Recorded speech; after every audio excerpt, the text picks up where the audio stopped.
This video demonstrates how to view station observations data.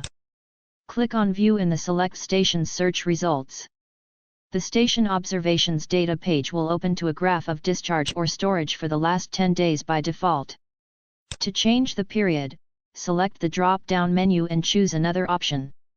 The historical average discharge and stage discharge measurements can be turned off by clicking on the slider for each option.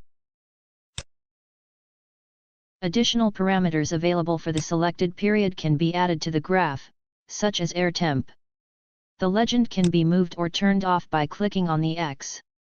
Hovering over the graphs will display individual values for each data type selected. A PDF of the graph can be generated by clicking on PDF at the upper right.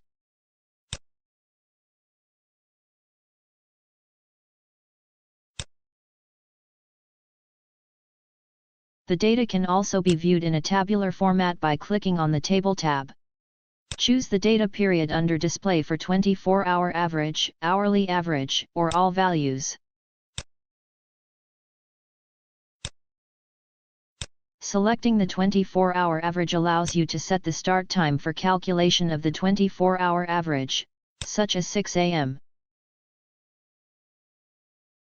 Click on the CSV button to download a CSV file of the selected data.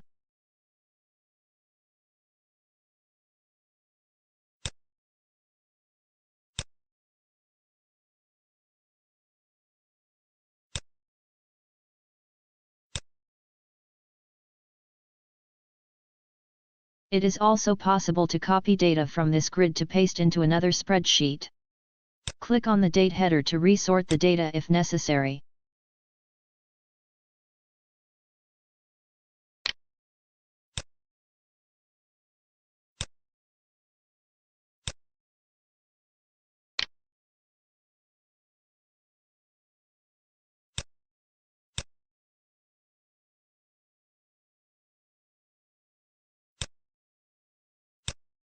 That concludes this training video.